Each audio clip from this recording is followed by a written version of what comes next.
Sobre todo nombre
Santo, te damos gracias, Señor, nuevamente que nos das el privilegio de poder cantar a ti, Señor, exaltarte. Tú eres santo y solo tú mereces ese título, Señor.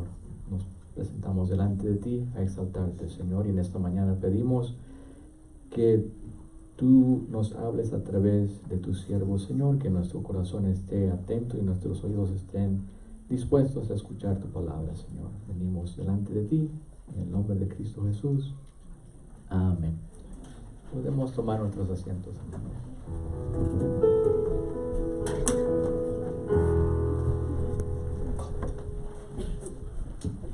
Mientras los hermanos se acomodan, no se les olvide, si todavía tienen interés o quisieran participar en este ministerio para CareNet, pueden agarrar estas botellitas. Tenemos una más allá, pero tenemos más en la oficina también, así es que si alguno de ustedes quisiera, hermano Marvin. Ahí está. La mano dura. Sí, la mano dura, sí.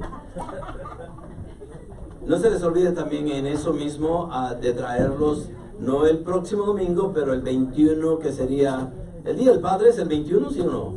Sí, ¿verdad? De junio. Así es que ese día es cuando necesitamos traer todas estas botellitas para acá.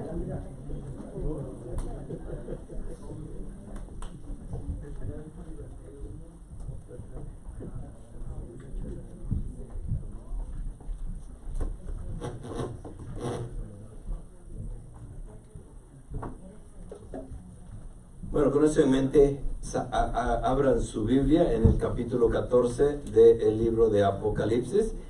Y tengo el boletín equivocado, así es que no se preocupen. Muchas gracias. Y me trajo 2 en vez de 1.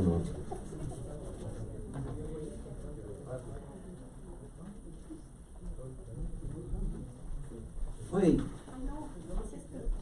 me dio el equivocado también. Digo yo, no puede ser.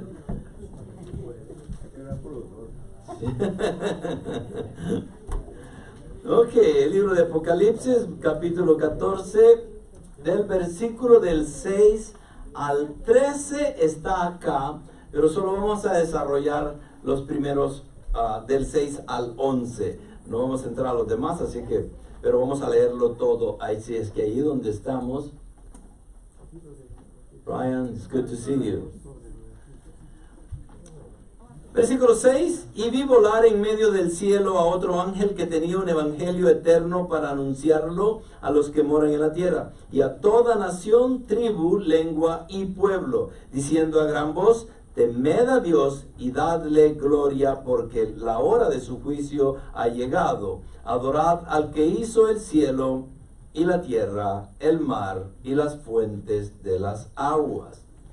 Versículo 8. Y le siguió otro ángel, el segundo, diciendo: cayó la gran Babilonia, la que ha hecho beber a todas las naciones del vino de la pasión de su inmoralidad.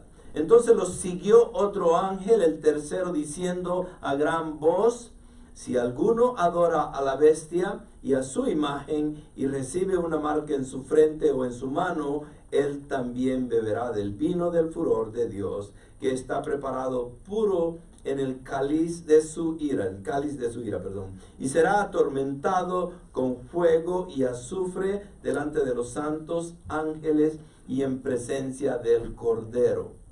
Y el humo de su tormento asciende por los siglos de los siglos, y no tienen reposo, ni de día ni de noche, los que adoran a la bestia y a su imagen. Y cualquiera que reciba la marca de su nombre, aquí está la perseverancia de los santos que guardan los mandamientos de Dios y la fe de Jesús. Y oí una voz del cielo que decía: escribe, bienaventurados los muertos que de aquí en adelante mueren en el Señor.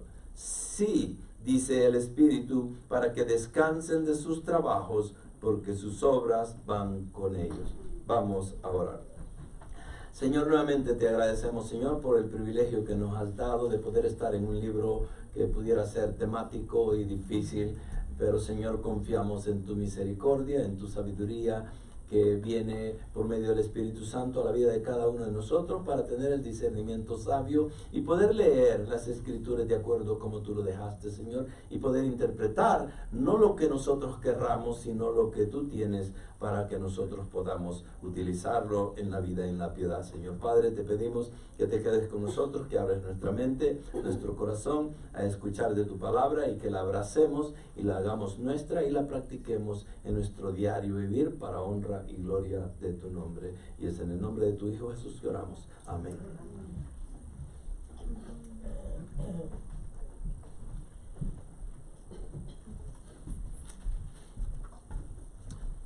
Ok, con eso en mente, lo titulé Lo que el final depara al pecador. Y antes de entrar, quisiera que meditáramos en esto. ¿Cuántos de ustedes son de las personas como yo, que nos quedamos hasta última hora, tomamos decisiones? ¿Cuántos son como yo? Nadie se quiere comparar a mí, de seguro. Una vez que estaba tomando un examen para poder determinar las diferentes personalidades que uno tiene, yo creo que la mayoría de ustedes ya saben esto porque lo he dicho un par de veces anterior. Me topé con que cuando tomé el examen, en la mayoría de los... Porque hay 4 personalidades que sobresaltan más que las demás. Pudieran haber más de 4, sí, pero son 4 las que básicamente podemos manejar o podemos determinar en una persona. Estas personalidades dictan quiénes somos, cómo obramos, qué hacemos, por qué hacemos lo que hacemos y por qué no hacemos lo que deberíamos de hacer o lo que no hacemos. Hay un montón de cosas que vienen con la personalidad. Bíblicamente la palabra no habla de personalidades. La palabra habla del carácter cristiano. Y es lo más importante. En pocas palabras, lo que estoy queriendo decir es que las personalidades, aun cuando es bueno reconocerlas, no dictan lo que nosotros somos, porque es el Espíritu Santo, por medio de su palabra, la que nos transforma y nos da la capacidad de llegar a hacer cosas que nunca pensábamos que pudiéramos hacer. Pero si quisiéramos conocer a las demás personas, a veces es bueno poder entender las diferentes personalidades que existen en uno. Entonces una vez me hice el examen y salí con, bueno, antes de poder yo recibir el resultado final de mi examen, me dijeron, no me recuerdo las palabras que usó esta persona, pero me dio a entender más o menos de que yo no tenía ninguna personalidad. Y yo me quedé, pero... Obviamente él estaba bromeando, pero me lo dijo y me quedé, pero ¿por qué me dijo eso? Y me di cuenta de que lo que pasaba era que en cada uno de los resultados de cada una de estas personalidades, yo saqué los números bastante similares. Entonces, como salieron todos similares en cada una de las 4 personalidades, él en son de broma me dijo, tú no tienes personalidad. Pero después me llegó a decir de que no es eso, sino que necesariamente no significa de que tú no tienes personalidad, al contrario, como que parece que manejas las personalidades bien, me dijo. Hasta ahora no sé qué me quiso decir con eso, porque yo sé que fallo en muchas áreas y no soy perfecto, nadie es perfecto, pero creo que sí, hasta cierto punto le creo lo que me dijo, porque tengo capacidades como para planear cosas. Tengo la capacidad para ser alegre en todo el tiempo. Entonces, y esas son diferentes personalidades. Tengo la capacidad de poderme, de ser colérico y enojarme. Pero esa es una de las menos personalidades que tengo, creo. Pero sí, yo creo que cada uno de nosotros ejercitamos todo este tipo de personalidades. Pero el punto es de que por medio de ese estudio me di cuenta de que sí podemos manejarlas, sí podemos actuar diferente, especialmente cuando queremos. Una de esas personalidades es ¿por qué me puse a hablar de personalidades cuando se me olvidó de los nombres, perdón? Colérico, sanguíneo, melancólico y temático. El temático es aquella personalidad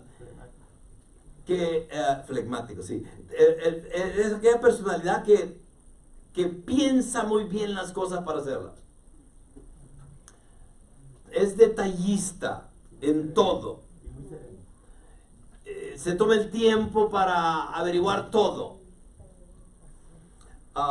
Son de la clase de personas que si van a comprar una casa hay que darle la tarea a ellos, porque ellos van a sacar todos los detalles, los pormenores, las ventajas y desventajas, el mejor precio, el peor precio, van a averiguar la zona, si hay crimen o no hay crimen, si hay protección o no hay protección, si hay niños o no hay niños, de todo se dan cuenta porque leen hasta las pequeñitas letras.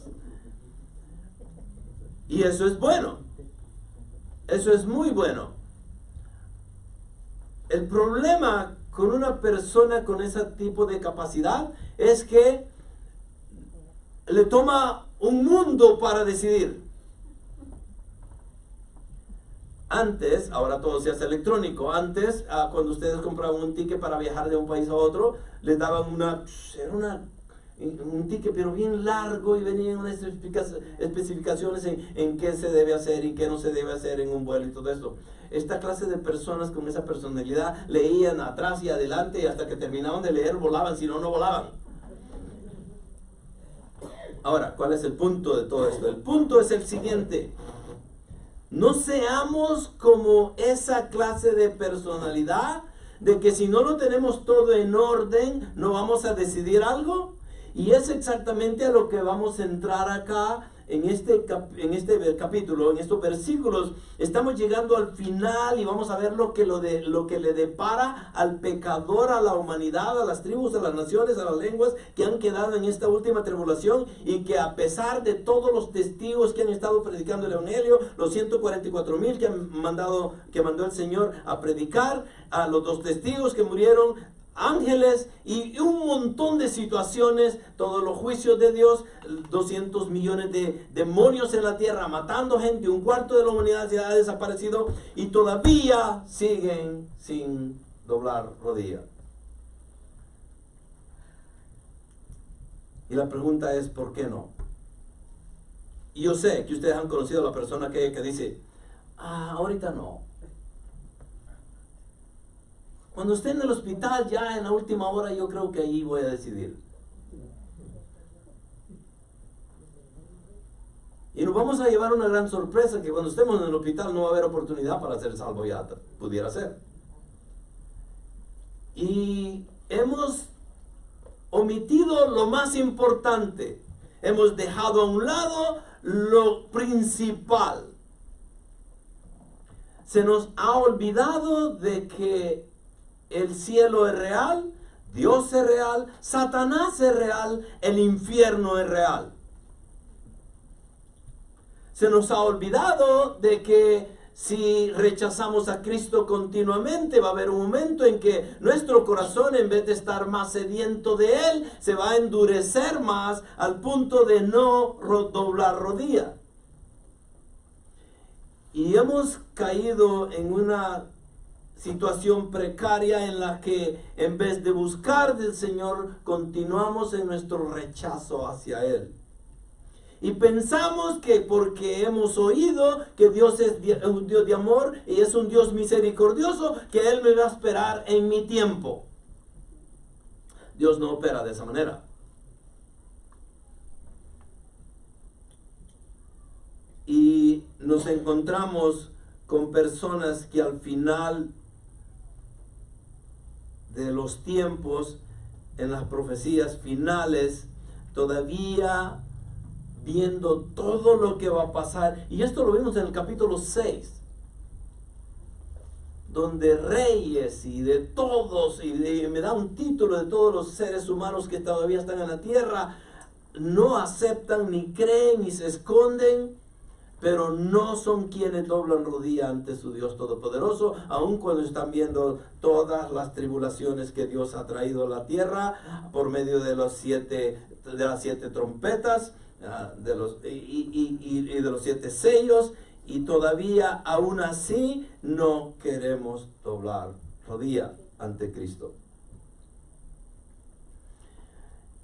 Y yo creo de que tal vez nosotros con el conocimiento que tenemos, si nosotros tuviéramos la oportunidad de estar pasando ahorita mismo, en este momento, estuviéramos ya en el final de la última trompeta. En la última trompeta va a sonar en el 15 y el 16, ¿ok? Y es donde van a venir todos los sellos. Perdón, las copas, las 7 copas. Cuando eso empiece a pasar, pero ya con todo lo que ha pasado, si nosotros como iglesia estuviéramos allí, yo diría que con el poco o mucho conocimiento que tenemos bíblico, hubiéramos definitivamente volteado nuestro corazón hacia Dios. Pensaría yo. El problema es que en las iglesias siempre hay personas que han llegado nada más a jugar a la religiosidad. Porque aún en un espacio y en una cantidad de personas como la que tenemos acá, no necesariamente significa de que todos somos salvos.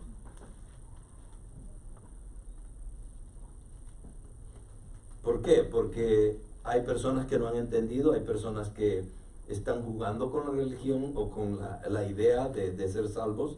Han visto la salvación como una aseguranza de vida nada más. Y en realidad no han concientizado lo grave de no tener una relación real, genuina y honesta con el Creador del universo. Sí, es amén. Y continuamos en nuestra necedad y terquedad de no entregarnos como deberíamos de entregarnos a Cristo.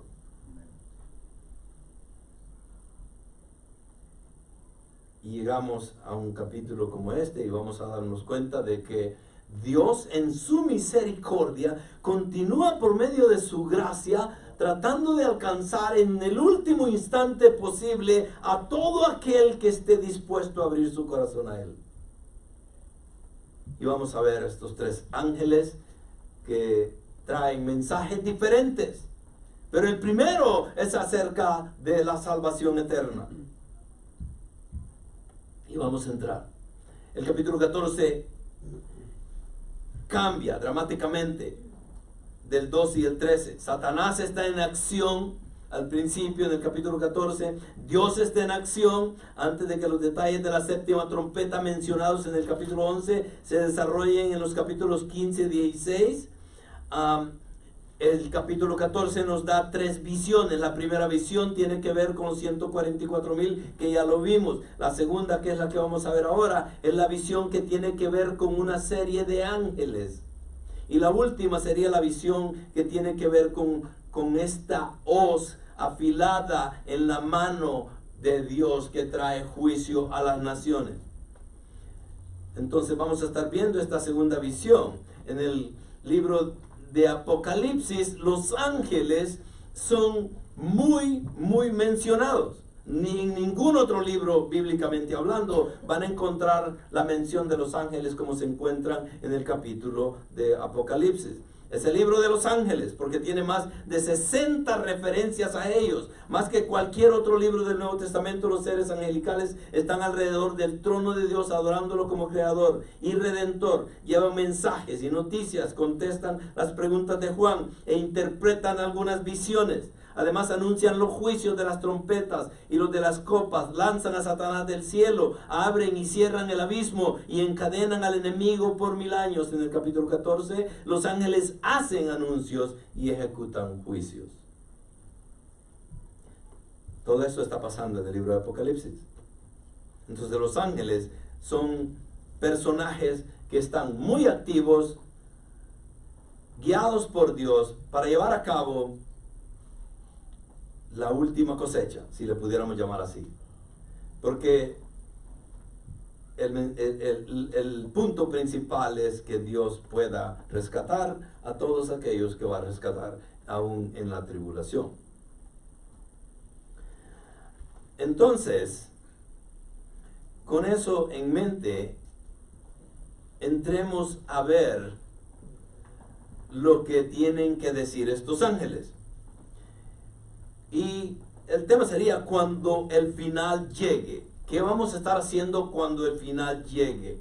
En este caso estamos hablando de los últimos tiempos, de esa humanidad, de esa gente que va a quedar y va a estar atravesando por estas tribulaciones que no se le desean a nadie. Entonces, cuando el final llegue, y va a llegar, Dios da las últimas proclamaciones del cielo como oportunidades para el arrepentimiento. Aún en los últimos días, el Señor derrama su corazón para que las personas puedan venir a la salvación. Y vamos a ver estas tres proclamaciones. La primera es una proclamación final. ¿De qué? Para la salvación. La segunda es una pronunciación fatal. ¿Por qué? Porque está haciendo énfasis en la realidad de la Babilonia del tiempo de los últimos días, en la cual se ha prostituido, y obviamente esta puede ser una entidad filosófica, religiosa, le podemos llamar como fuese, y nos damos cuenta de que es la falsa religión y que va a estar en mucha abundancia en ese entonces, y esta sería la pronunciación fatal de esa entidad. Y por último, una presentación aterradora a todos aquellos que no abrazaron el Evangelio de Cristo. Viendo la primera, vamos a ver la proclamación final y vamos al versículo 6, donde dice: y vi volar en medio del cielo a otro ángel. Y vamos a parar ahí. ¿Por qué vio Juan volar en medio del cielo a otro ángel? ¿Por qué dice otro ángel? La última vez que vimos ángeles lo vimos en el capítulo 11. Y se recuerdan también que Michael es el único, el último que mencionamos. ¿Cuándo fue que mencionamos a Michael? Cuando se pone en guerra con Lucifer, con Satanás, y expulsa a Satanás y un tercio de los demonios con él hacia la tierra, y ya nunca más van a tener acceso a Dios ni al cielo. ¿Okay? Entonces ahora tenemos a todos los demonios en la tierra haciéndole guerra a Dios. Ese fue el último ángel del cual escuchamos. Pero aquí, una vez más, Juan dice: y vi volar en medio del cielo a otro ángel, que tenía un evangelio eterno.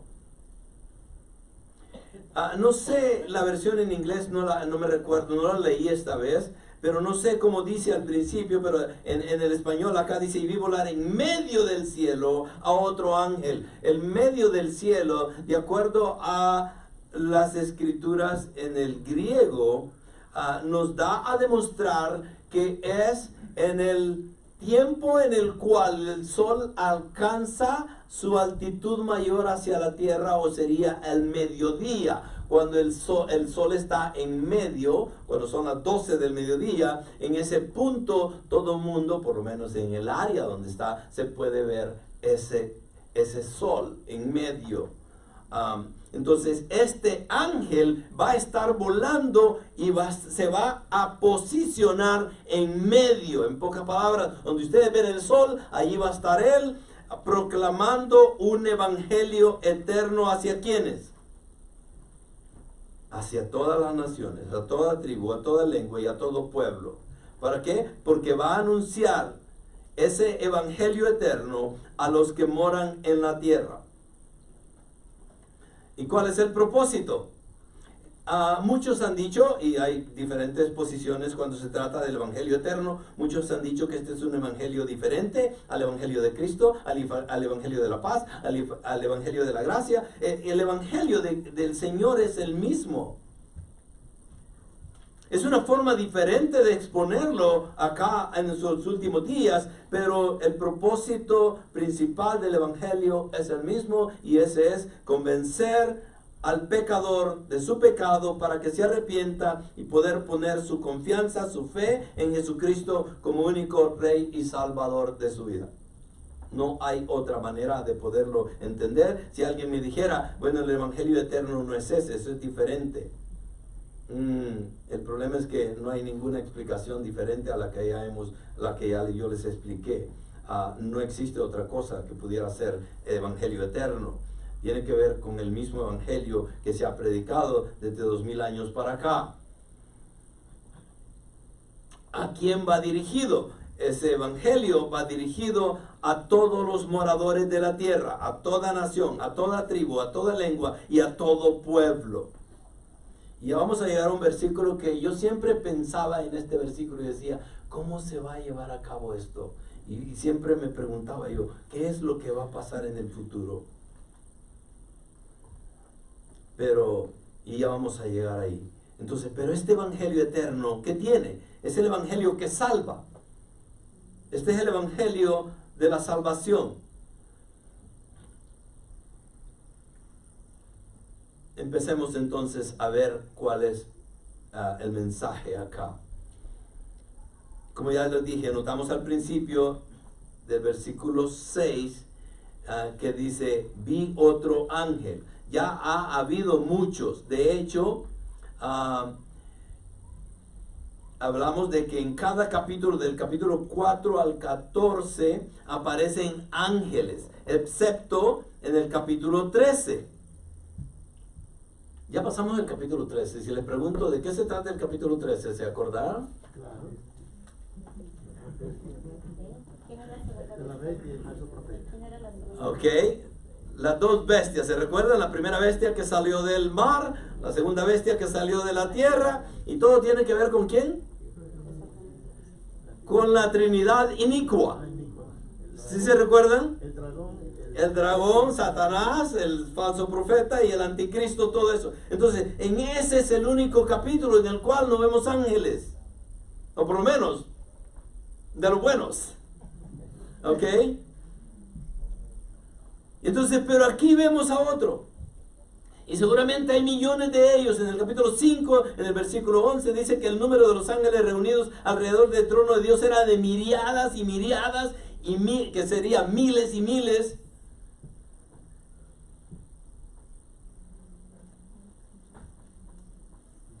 De ángeles.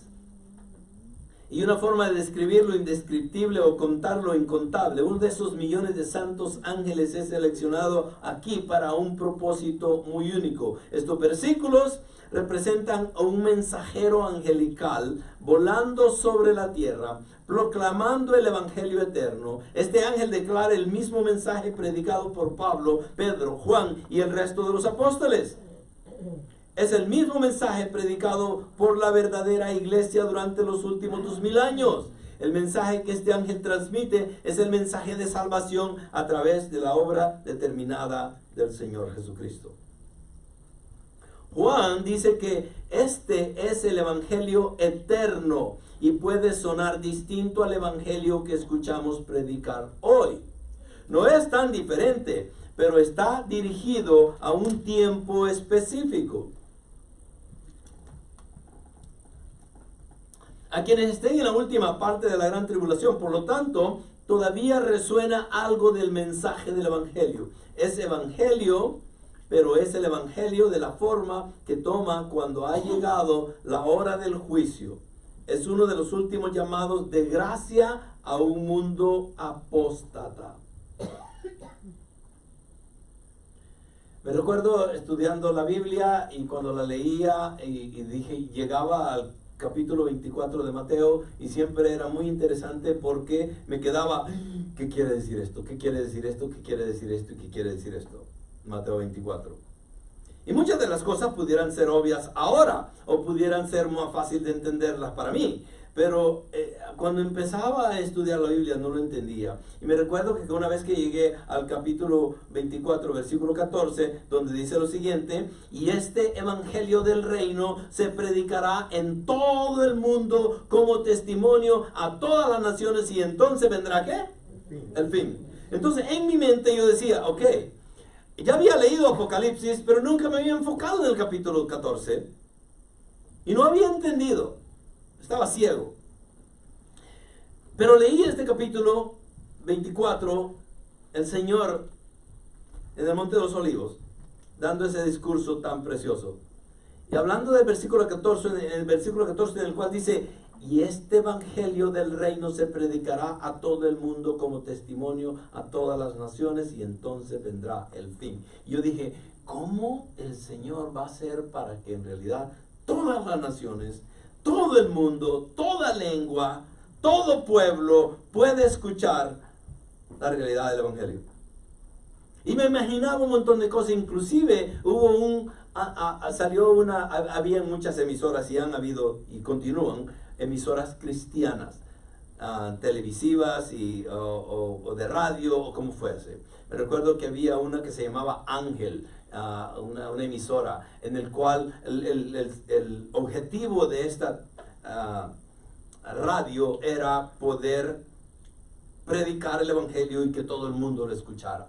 Y ellos, de acuerdo a la idea de ellos, era de que esto era lo que Jesús o Dios iba a utilizar para que todas las naciones alcanzaran a escuchar el evangelio. Entonces yo pensaba en qué forma el Señor lo va a hacer, en qué forma, cuántos misioneros tienen que salir y a dónde tendrían que llegar, y cómo vamos a saber de que en realidad ya todo el mundo escuchó el evangelio de Cristo. Y me hacía un montón de preguntas, pero nunca se me ocurrió ir al libro de Apocalipsis y poder entender lo que decían ahí. Ahora imagínense ustedes este ángel, ¿ok? Se para en medio, ¿ok? En lo más alto del cielo, donde el sol está. No en el sol allá, pero para que se pueda ver y se pueda escuchar, porque va a gritar y todo el mundo lo va a escuchar. Y acuérdense de esto, él va a estar acá en medio y la tierra va a estar rotando. ¿Ok? Entonces, ¿cuántos lo van a escuchar? Todos. No va a haber excusa. Todo el mundo lo va a escuchar. Entonces, si eso es cierto, yo pudiera decir, era lo que era mi pregunta que yo tenía, ¿cómo el Señor va a hacer para que todas las naciones, toda lengua, toda cultura, todo pueblo pueda escuchar el evangelio? Porque una vez que se predique todo el evangelio, ¿qué es lo que sigue? El fin. El fin.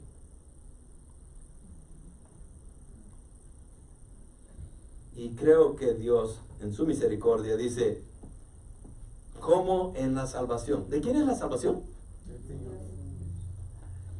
Si es de Él la salvación, ¿quién la va a sostener? Él. ¿Quién va a predicar la palabra? Él nos utiliza a nosotros, pero Él está a cargo de todos, ¿sí o no? Nos ha dado el privilegio como hermanos en Cristo, como hombres salvados por el evangelio de la gracia, para que prediquemos el evangelio. Pero acá Él dice, ok, ya es suficiente, los hombres no lo van a poder hacer, nunca lo hicieron ni lo van a hacer, así que voy a mandar a mis ángeles para que terminen el trabajo que ellos no pueden hacer.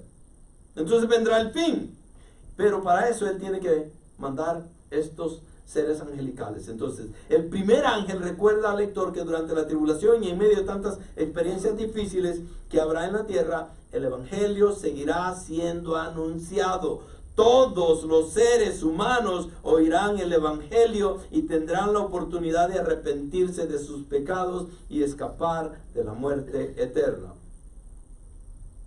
Estos versículos representan a un mensajero angelical volando sobre la tierra, proclamando el evangelio eterno. Este ángel declara el mismo mensaje predicado por Pablo, Pedro, Juan y el resto de los apóstoles. Es el mismo mensaje predicado por la verdadera iglesia durante los últimos 2000 años. El mensaje que este ángel transmite es el mensaje de salvación a través de la obra terminada del Señor Jesucristo. Ahora, pregunta.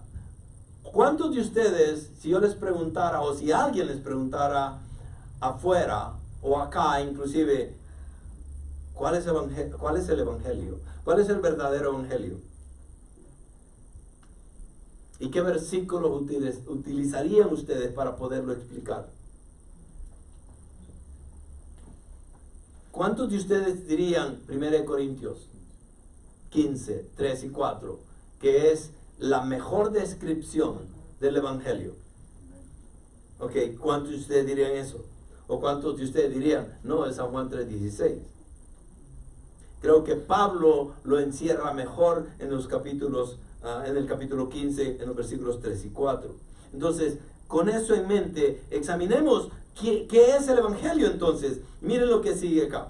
aquí está el Evangelio, 1 Corintios 15, 3, 4. ¿Qué dice 1 Corintios 3, 4? Porque yo os entregué en primer lugar lo mismo que recibí, que Cristo murió por nuestros pecados conforme a las Escrituras, que fue sepultado y que resucitó al tercer día conforme a las Escrituras. Ese es el Evangelio de Cristo. ¿Ok? Es el poder de Dios para la salvación de todos los que creen, dice Romanos 1:16. ¿Qué dice? Porque no me avergüenzo, dice Pablo, del Evangelio, pues es el poder de Dios para la salvación de todo el que cree, del judío primeramente y también del griego.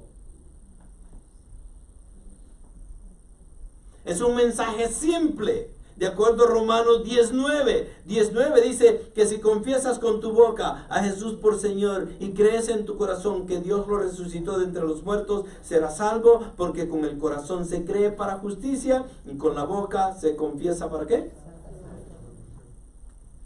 Simple. Es simple. ¿Sí o no?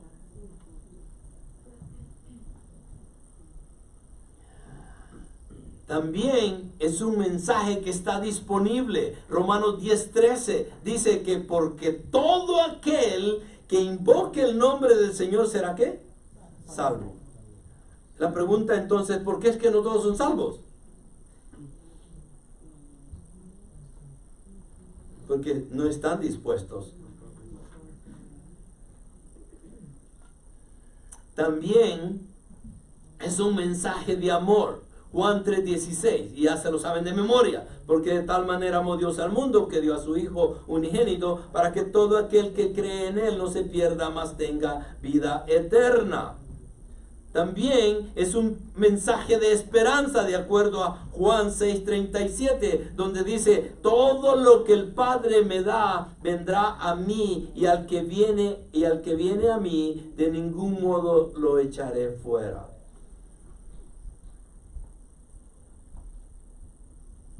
Esa es la esperanza, que tenemos la seguridad en Cristo. Es un mensaje de salvación eterna, de acuerdo a Juan 6:47, donde dice: en verdad os digo, el que cree en mí tiene ¿qué? Vida eterna. Ese es el mensaje.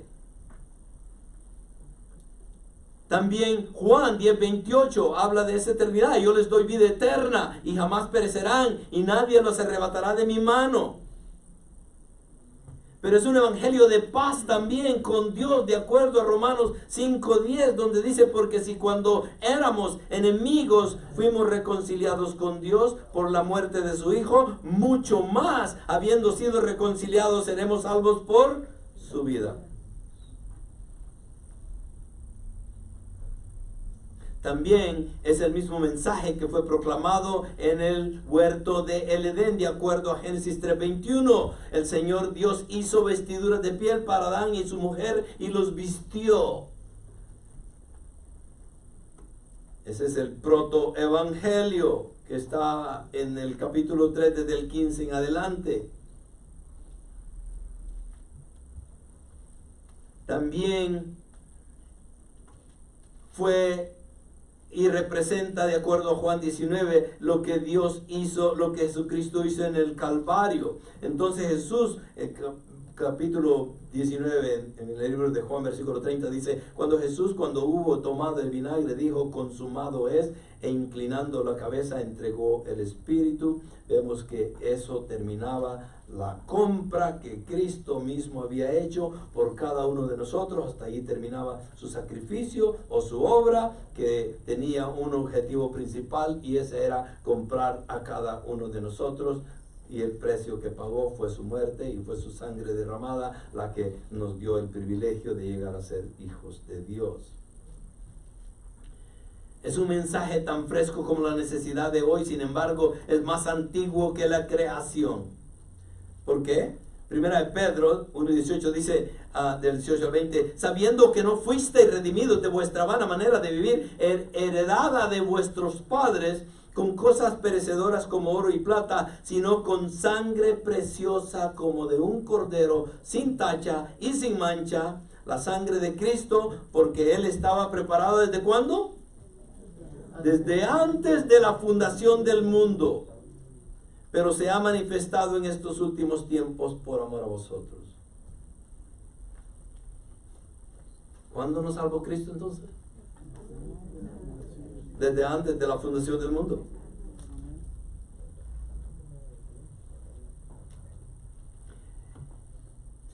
Es el único mensaje que salvará el alma humana de la ira de Dios y una eternidad en el infierno.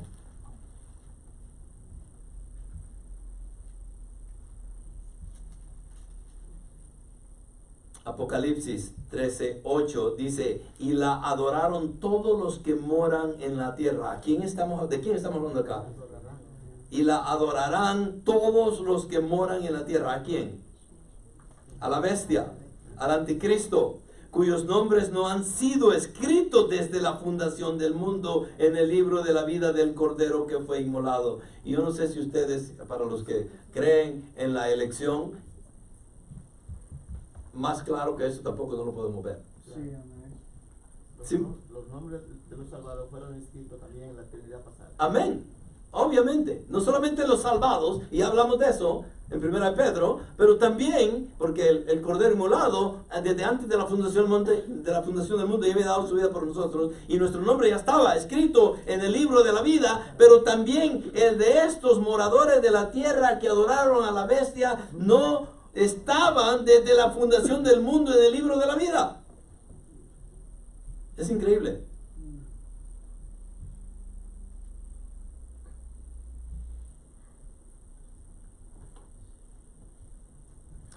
Juan 14:1 dice, no se turbe vuestro corazón, creed en Dios, creed también en mí. Hechos de los Apóstoles 4:12-13, y en ningún otro hay salvación, porque no hay otro nombre bajo el cielo dado a los hombres en el cual podamos ser salvos. Entonces vemos que el Evangelio es el mismo, explicado en diferentes formas, pero llega a ser lo único que nos salva. Entonces, si eso es cierto, este ha sido un mensaje que ha sido, es y será rechazado por los pecadores hasta el final de los tiempos. Este mensaje ha sido predicado durante 2000 años, ha sido ignorado por la mayoría de los que lo han escuchado. Todavía se está ignorando en este día. Será ignorado durante los días oscuros de la tribulación. Muchas personas se salvarán, gracias a Dios por eso, pero muchas más se perderán. La gente de la tribulación se negará a escuchar a los 144,000, van a negar el mensaje de los dos testigos. El mundo incluso se alegrará cuando estén muertos y se hayan ido. El mundo rechazará el testimonio firme y fiel de los santos de las tribulaciones. El mundo no se moverá por su amor por Jesús, su testimonio e incluso por su sangre cuando sean martirizados por no adorar a la bestia. Versículo 7. Entonces, para seguir. Y diciendo a gran voz, ¿quién? El primer ángel. ¿A dónde está? En el medio del cielo. ¿Qué está haciendo? Proclamando la palabra. Diciendo a gran voz. ¿Por qué gran voz? Porque todo el mundo lo va a escuchar. No lo vamos a poder dejar de escuchar. Diciendo a gran voz, temed a Dios y dadle gloria, porque la hora de su juicio ha llegado. Adorad al que hizo el cielo y la tierra, el mar y las fuentes de las aguas. Cuando llegue el final, será demasiado tarde para creer en el Evangelio. ¿Cuándo es el día de la salvación? ¿De acuerdo a 2 Corintios? Hoy. ¿Y por qué seguimos de terco esperando el último día entonces? Porque somos tercos. Si nunca has creído en el Evangelio y has recibido a Jesús como tu Salvador, necesitas hacerlo hoy. Un día será demasiado tarde para siempre. Y ese es el punto. ¿Ok? Pastor, el hoy de Dios y el mañana del hombre nunca se juntan. ¿Verdad? ¿Por qué será? Hoy hablamos, somos tercos. Sí. Filipenses 2, 9, 11 nos da la idea bien clara de lo que Cristo hizo y por qué es importante reconocerlo como el único Rey y Salvador de nuestra vida. Obviamente, en el libro de Juan 14 encontramos que Jesús dice: yo soy el camino, la verdad y la vida, nadie llega al Padre si no es por medio de mí. Y no solamente eso, pero acá en Filipenses 2, del 9 al 11 dice: por lo cual Dios también lo exaltó hasta lo sumo y le confió el nombre que es sobre todo nombre, para que al nombre de Jesús se doble toda rodilla de los que están en el cielo y en la tierra y debajo de la tierra, y toda lengua confiese que Jesucristo es Señor, para gloria de Dios Padre. ¿Cuál es el problema con este mensaje? De que mucha gente cree de que van a tener esa última oportunidad y tal vez no la van a lograr. Y es mejor doblar rodilla hoy que sabemos, y no cuando estemos en el infierno. Y es lo que va a pasar con mucha gente.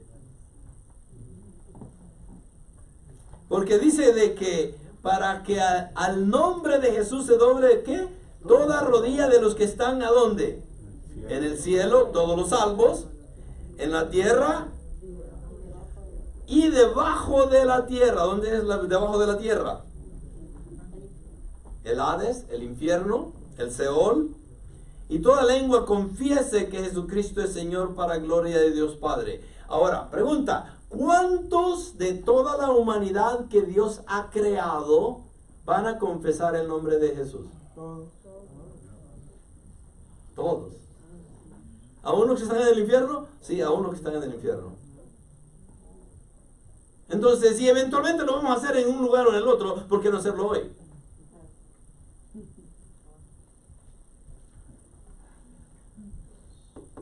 El ángel dice que hay que temer a Dios, temed a Dios, aquel que hizo todo, dice. Y aún así no doblamos rodilla cuando sabemos de que este es el creador del universo. Todo lo que existe, existe por Él, y todo funciona porque Él lo mantiene con el poder de su palabra. Proverbios 9:10 dice: el principio de la sabiduría es ¿el qué? El temor del Señor, y el conocimiento del Santo es inteligencia. Pregunta: ¿quieren ser sabios e inteligentes ustedes? ¿Qué deberíamos de hacer? Temer a Dios. Pero como ya dije que somos tercos, nos quedamos sin sabiduría y sin inteligencia y contenemos en nuestra terquedad. Proverbios 23:17: no envidie tu corazón a los pecadores, antes vive siempre en el temor del Señor.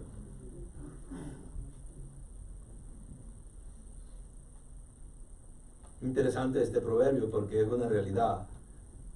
Yo no sé ustedes, y les ha pasado por la mente a veces en que vemos al incrédulo que a veces vive mejor que nosotros, y decimos: yo quisiera ser como él.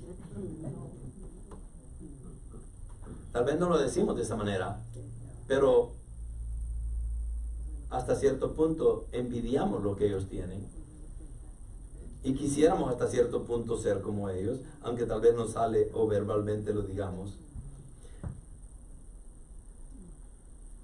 Entonces el temor a Jehová es algo que debería ser parte de nuestro diario vivir. Nosotros deberíamos de vivir temiéndole a Dios, por un lado. Por otro lado, ese mismo temor a Él nos lleva a la adoración genuina. 1 Pedro 2:17 dice que honrad a todos, amad a los hermanos, ¿pero qué? Pero temed a Dios y honrad al Rey. ¿Cómo lo vamos a honrar si no tenemos una relación abierta con Él? ¿Cómo lo vamos a honrar si no hemos confesado con nuestra boca que Él es nuestro Señor? ¿Cómo lo vamos a honrar cuando continuamos en nuestra vana manera de vivir? ¿Cómo lo vamos a honrar si somos egoístas, mentirosos y hacemos todas las cosas que Dios odia?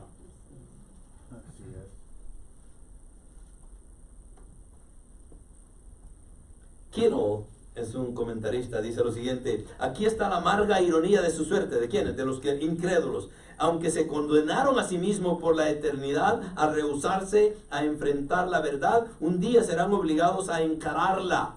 Tarde o temprano, la gloria que ellos se rehusaron a dar al Creador de manera voluntaria les será quitada el día de la ira. El día de la ira viene, es obvio.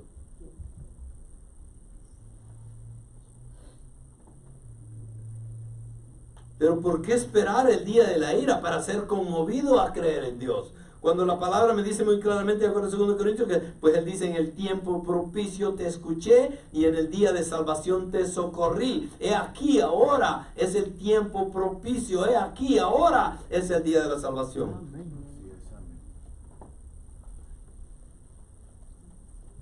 No creía que iba a estar predicando sobre la salvación en este día, pero ese es el mensaje.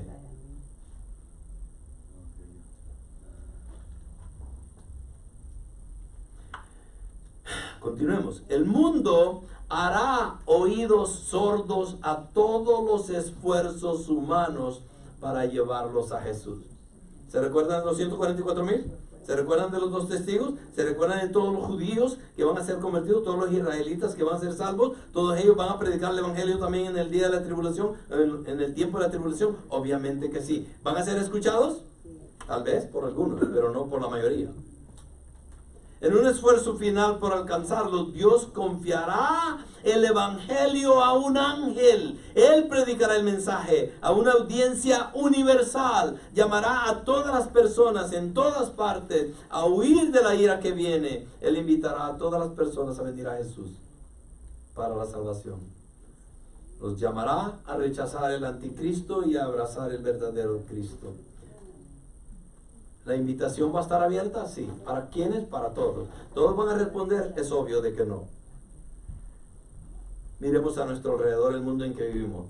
¿Hay más gente incrédula o creyente? Por mucho. Incrédula. Amplio. Es el camino que lleva a la perdición. Pero angosto es el que nos lleva a la vida eterna. Entonces vimos este ángel. Cuando el final llegue, Dios va a utilizar estos 3 ángeles para que traigan sus últimas proclamaciones del cielo. Una de ellas va a ser este ángel proclamando el evangelio eterno a todos aquellos que todavía puedan decir amén. Pero también va a haber una pronunciación fatal, en el sentido de que va a traer el Señor a condenación a esa Babilonia, a esa religión falsa, a esa entidad que ha estado desde el tiempo de Babel hasta nuestros días. Apocalipsis 14:8 dice lo siguiente: y le siguió otro ángel. ¿Cuántos ángeles llevamos ya? 2. Y le siguió otro ángel. Recuerdo, estaba hablando con alguien y le digo yo, me pregunta y me dice: ¿qué vas a predicar el domingo? Oh, voy a predicar sobre los 3 ángeles. Y se me queda viendo y me dice: ¿cuáles 3 ángeles? Los 3 ángeles, le digo yo. Hay un mensaje de los 3 ángeles. Nunca lo había oído, nunca lo había oído. ¿Dónde están? Y ya le empecé a decir, y me dice: y esta es una persona conocedora del evangelio, ¿ok? Y me dice: no sabía que habían 3 ángeles. Pero bueno, aquí estamos. Vamos con el segundo. Y le siguió otro ángel, 1, 2. En el segundo, y todavía dice acá el segundo, ¿no? Entonces, diciendo: cayó. Cuando la palabra enfatiza cayó, es que porque cayó. ¿Ok? Entonces cayó la gran Babilonia, la que ha hecho beber a todas las naciones del vino de la pasión de su inmoralidad. ¿Qué hizo? Corrompió los pueblos inmoralmente, con sus pasiones degradadas. Y su objetivo: ahuyentar a la gente del temor de Dios. Esta es una pronunciación de juicio y tenemos que entenderla por lo que es. Vimos la proclamación, como Proclamación. la proclamación de la salvación, pero acá estamos viendo que esta es una pronunciación de juicio y no lo podemos ignorar. Este segundo ángel aparece y pronuncia el juicio final de Dios sobre Babilonia. Puede que noten que el ángel dice se ha caído 2 veces. Esto indica que el juicio de Babilonia es absolutamente seguro. Consideraremos Babilonia con más detalle cuando lleguemos a los capítulos 17 y 18, donde se expande un poco más. Hoy vamos a tratar de entender por qué esta ciudad, por encima de todas las demás, es aislada para un pronunciamiento especial de juicio. Babilonia es más que una ciudad, Babilonia es una filosofía, Babilonia representa todo lo que el mundo es, Babilonia representa todo lo que se opone a Dios y su perfecta voluntad, Babilonia representa un sistema de incredulidad, representa una idolatría, representa la falsa iglesia, representa todo lo malo que podemos encontrar. Walworth dice que Babilonia, algunas veces Babilonia proféticamente se refiere a la ciudad literal, otras al sistema religioso o al sistema político, todas derivadas del malvado carácter de la Babilonia histórica. ¿Se recuerdan? Entonces, en este versículo, Babilonia es retratada como una rata. Se le ve seduciendo a los pecadores tontos de este mundo. Ella los ha alejado de Dios con sus mentiras y está a punto de pagar un precio terrible. El juicio de Dios está llegando sobre ella y sus herejías, y nadie puede mantener su mano de juicio. La filosofía detrás de todas las herejías religiosas y la rebelión contra Dios de la humanidad será destruida, su fundación será destrozada por la ira de Dios, porque Él viene. Y eso es todo lo que tenemos con el versículo 8. Y pasemos a los demás. Entonces vemos que ese día final llega y Dios está preparando el campo y quiere rescatar, inclusive antes de que llegue el tiempo final, está tratando de rescatar personas. Hasta ahora en el libro de Apocalipsis, algo que me ha impresionado mucho, a mí personalmente, yo no sé ustedes, a mí me ha impresionado mucho la soberanía de Dios y la misericordia de Dios desde el principio del libro hasta el final. Aún a pesar de todos los sellos, de las trompetas, de las copas, de los demonios acosando y matando, entre todo eso, fuera de todas las cataclipsis que el Señor trae, terremotos, asteroides y todo lo que está pasando, las inundaciones, islas desaparecidas, todo esto lo ha traído el Señor. Pero en medio de toda esa tribulación, ¿qué está haciendo? Tomándose el tiempo para salvar. Todo el tiempo, nunca ha dejado y continúa haciéndolo. Aún en los peores tiempos posibles, Dios tiene misericordia del ser humano. El problema es que el ser humano abusa de la misericordia de Dios. Entonces, esa proclamación final para la salvación ha sido anunciada. La pronunciación fatal para la Babilonia ha sido dictada. Y por último vamos a ver esta presentación aterradora para todos aquellos que rechazan a Cristo. Entonces, versículo 9, lo siguió otro ángel. ¿Cuánto vamos ya? El tercero, ¿ok?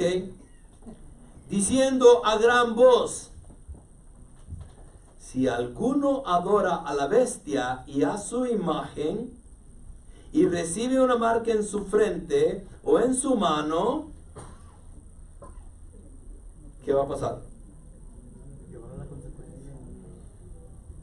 Van a sufrir las consecuencias finales. Él también beberá del vino del furor de Dios, que está preparado puro en el cáliz de su ira, y será atormentado con fuego y azufre delante de los santos ángeles y en presencia del Cordero. Ya vamos a llegar ahí. Antes de llegar ahí, miremos esto. Entonces aparece un tercer ángel. Él predica un mensaje de juicio a todos aquellos que reciben la marca de la bestia y que adoran a la bestia. Este ángel revela lo que sucederá a todos aquellos que se niegan a recibir el evangelio de la salvación a través de Jesucristo.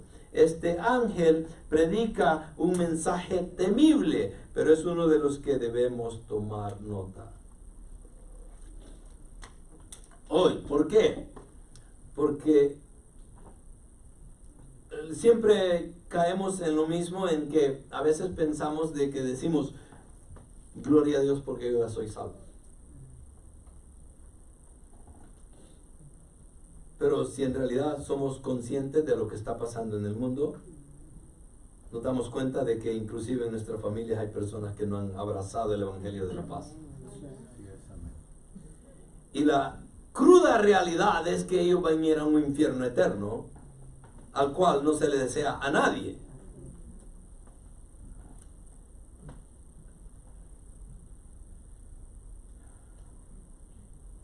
El problema con eso, y me recuerdo que una vez lo escuché, no me recuerdo de quién fue que lo escuché, pero la realidad es esta. Si nosotros como cristianos que hemos sido lavados por la sangre del Cordero, redimidos, comprados con su sangre y somos hijos de Dios, somos herederos y coherederos con Cristo, hemos sido adoptados y todo lo bueno que Dios ha hecho por nosotros.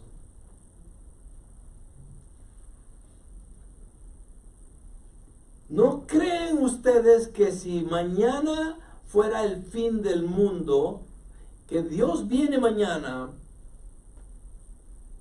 y nosotros como cristianos entendemos que ese final viene? El incrédulo quiere pretender de que no va a existir el final de sus días, pero nosotros entendemos mejor. El problema es que nosotros tenemos personas que no han conocido la palabra, pero nunca hemos ejercitado urgencia para traerlos a ellos al evangelio. ¿Cuántos de ustedes se van a llorar en la noche por aquellos que no conocen del evangelio? ¿Cuántos de ustedes en realidad se están de rodillas media, 2 horas o lo que sea, o toda la noche orando por aquellos perdidos? Yo nunca lo he hecho. Pero la pregunta sería, ¿por qué no? Si reconocemos lo que les espera y nosotros que sabemos y conocemos deberíamos de estar haciendo algo al respecto, ¿qué hacemos? ¿Para dónde van nuestros hijos? ¿Para dónde van nuestros nietos? ¿Para dónde van nuestros hermanos? ¿Para dónde van los familiares, los tíos, los primos, los cuñados o quien fuese? ¿Para dónde van? Y si ellos no tienen un concepto claro del evangelio, ¿por qué es que nosotros no estamos con urgencia predicando la palabra?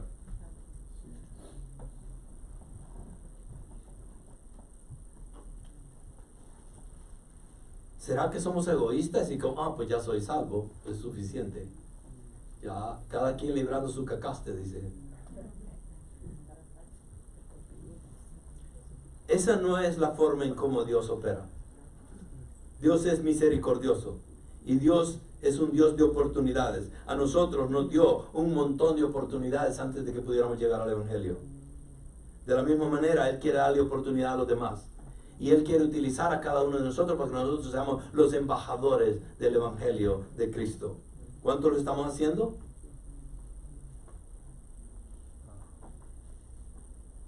Los miércoles que vienen las personas a recoger comida. Ustedes no saben qué es ver todas las mesas llenas y reconocer de que la mayoría de ellos se van a ir al infierno. Y estamos ahí golpeándolos ahí, diciéndoles, mira, la palabra dice esto y esto, y están así. Como que si nada les haya pasado. Y a veces me sale saliva por todos lados porque estoy bien apasionado, diciéndoles, hey, se va a ir a un infierno. Y están ellos. Muchas gracias, me dicen al final, me dan la mano y se van. Y me quedo yo.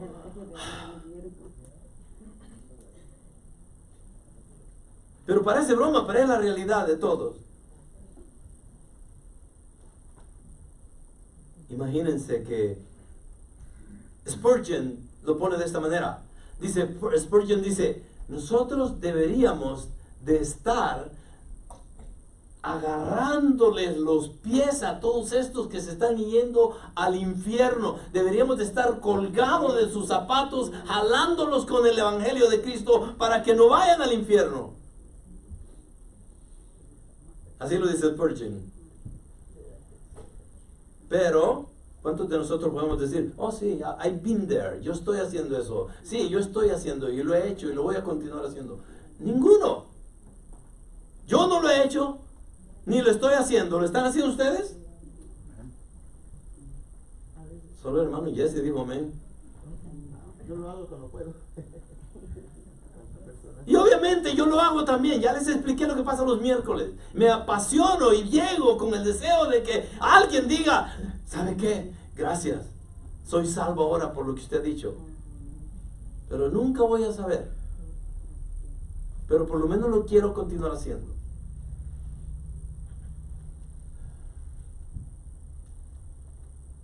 Ayer estaba en un evento y lo primero que se me vino a la mente fue, porque salía siempre con mi mochila y andaba un montón de tracks todo el tiempo ahí.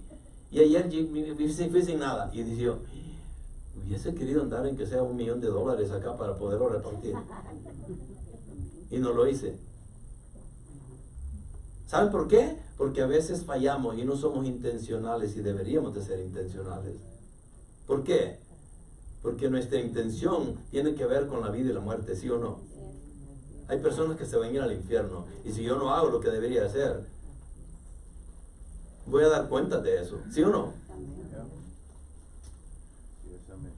Entonces él también beberá del vino del furor de Dios que está preparado puro en el cáliz de su ira, y será atormentado con fuego y azufre delante de los santos, los ángeles, y en presencia del Cordero. Interesante que dice esto. ¿Por qué? Traten de ver lo que estoy queriendo ver aquí. ¿Okay? Dice que él también beberá del vino del furor de Dios. ¿Quién? ¿De quién está hablando? De aquel que adora a la bestia y que ha sido marcado en su frente o en su mano. Esta persona beberá del vino del furor de Dios que está preparado puro en el cáliz de su ira, y será atormentado con fuego y azufre delante de ¿quiénes? Estaba leyendo esto y digo, oh, interesante, yo no sabía. Según yo, el infierno iba a estar allá solito, allá, que se mueran ellos solos, que sufran por una eternidad. ¿Quién va a estar observando? Los ángeles y en presencia del Cordero. O sea que Cristo va a estar observando eso. Es lo que dice. Interesante.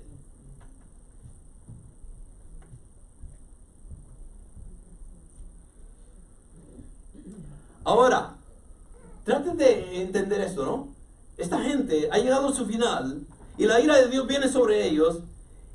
Pero antes de que ese final llegue, antes de que Dios baje a la tierra con poder, ¿qué ha estado pasando? Miremos un poquito. El sexto sello, en el capítulo 6, del 12 al 17, miren lo que pasó. Vi cuando el Cordero abrió el sexto sello y hubo un gran terremoto. El sol se puso negro como silicio, hecho de ¿qué? De cerda. Y la luna toda se volvió como sangre, y las estrellas del cielo cayeron a la tierra como la higuera deja caer sus higos verdes al ser sacudida por un fuerte viento. Y el cielo desapareció como un pergamino que se enrolla, y todo monte e isla fueron removidos de su lugar. Y los reyes de la tierra, y los grandes, los comandantes, los ricos, los poderosos, y todo siervo y todo libre, se escondieron en las cuevas y entre las peñas de los montes, y decían a los montes y a las peñas: caed sobre nosotros y escondernos de la presencia del que está sentado en el trono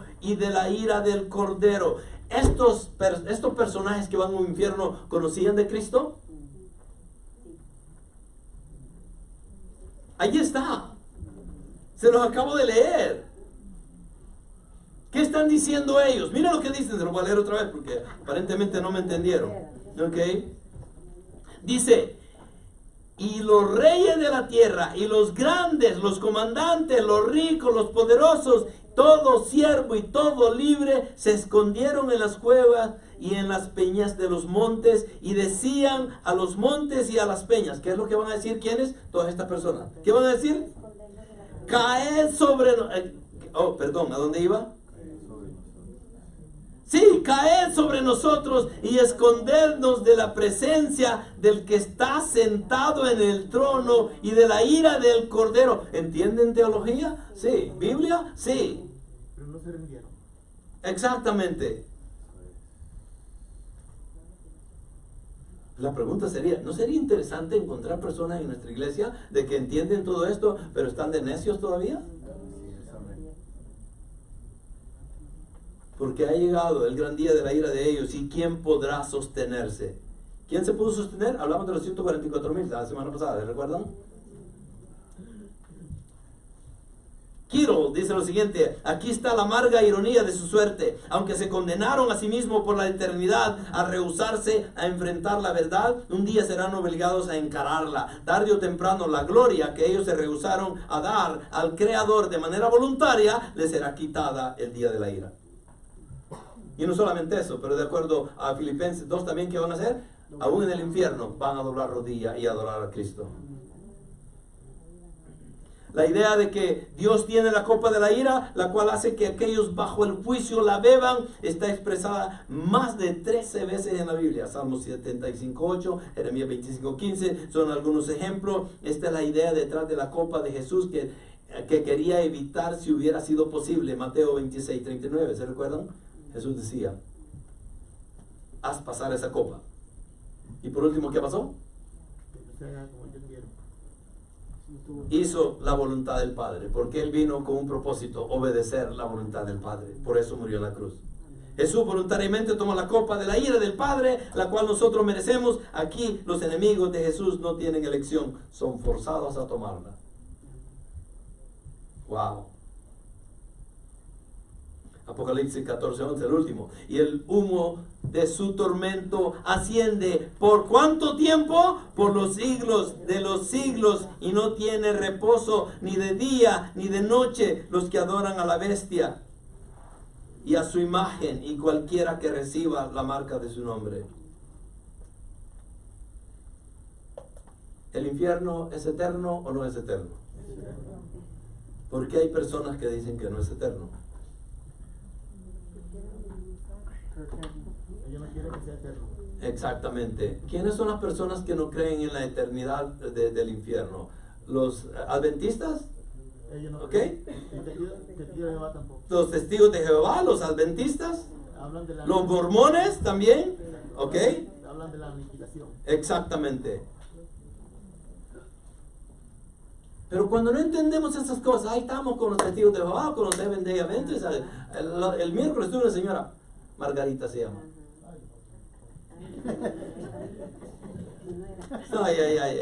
Ya la conozco. Y me dice, es que, bueno, me habla, dije yo, ya en ese entonces ya había llegado al último de la carrera, y dije yo, no, ya no voy a estar debatiendo con ella acá.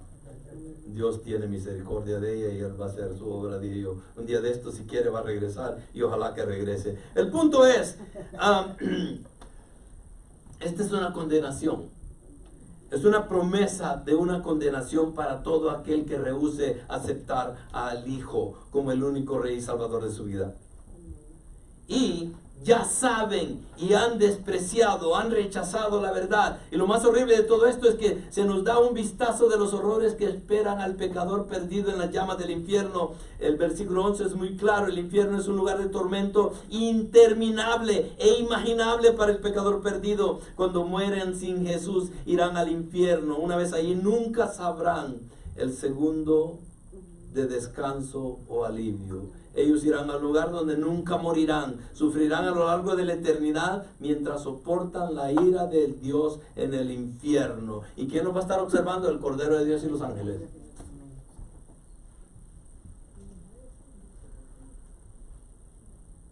Muy feo, es obvio.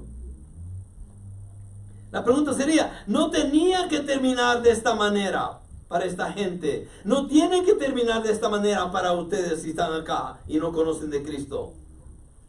Cuando Jesucristo murió en la cruz, llevó nuestros pecados en su cuerpo. De alguna manera, en la economía de Dios, Jesús literalmente se convirtió en nuestros pecados en la cruz. De acuerdo a 2 Corintios 5:21.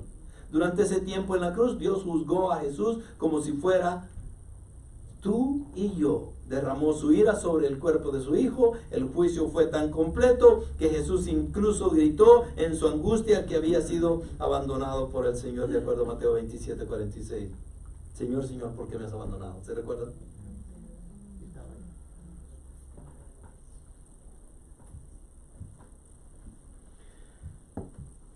Terminemos con este versículo. 1 Pedro 1, 18, 20. Y sabiendo que no fuiste redimidos de vuestra vana manera de vivir, heredada de vuestros padres, con cosas perecedoras como oro y plata, ya lo leímos, sino con sangre preciosa como de un cordero sin tacha y sin mancha, la sangre de Cristo, porque Él estaba preparado desde antes de la fundación del mundo, pero se ha manifestado en estos últimos días, en estos últimos tiempos, por amor a vosotros. Entonces, ¿por qué vino Cristo? Por amor a nosotros.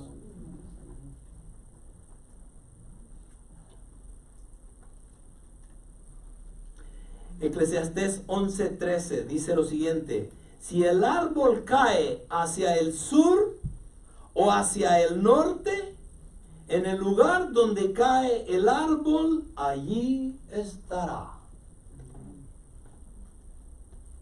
Asociémoslo con la salvación. Si yo me rendí a Cristo y acepté el mensaje de la salvación y nunca lo rechacé, ya sé a dónde voy a terminar. Pero si no quise doblar rodilla ante Dios, también debería saber a dónde voy a terminar. Y esa es la realidad, tanto del pecador como la persona que es salva. Terminemos. Pregunta: no seamos personas que dejamos las cosas para última hora. Ven a Cristo antes que sea demasiado tarde. Mañana pudiera ser demasiado tarde para muchos de nosotros.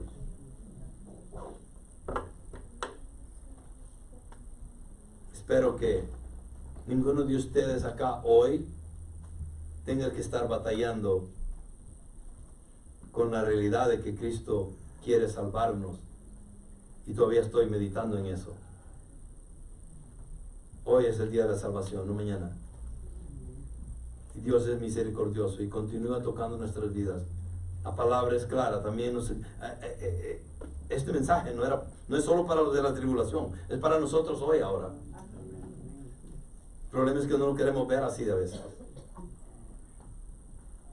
Padre, queremos honrarte en esta tarde, Señor. Gracias, Señor, por el mensaje. Un mensaje que es bastante evangelístico.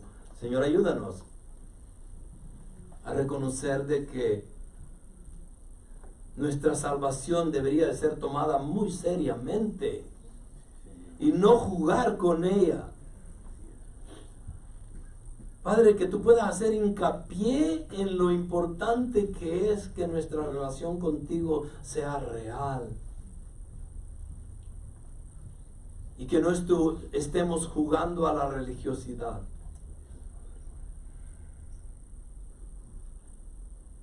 Padre, la escatología es muy clara. Esos 7 años de tribulación no se le desean a nadie.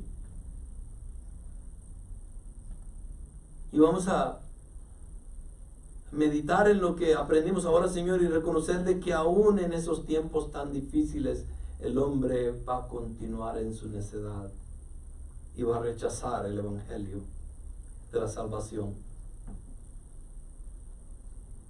Pero gloria a ti, Señor, porque eres un Dios misericordioso que nunca se da por vencido. Y que tú te propusiste salvar al último que tú habías escrito en el libro de la vida. Y ninguno de ellos se va a perder, Señor. Y esa es una esperanza muy clara que nosotros tenemos. Padre,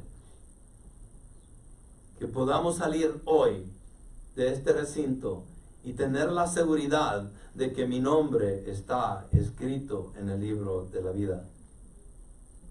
Y si no es así, Padre nuestro, que podamos ser redargullidos por el mensaje de esta mañana y que podamos doblar rodilla ante Cristo como el único Rey y Salvador de nosotros. Señor, te damos las gracias por este mensaje. Cuida de que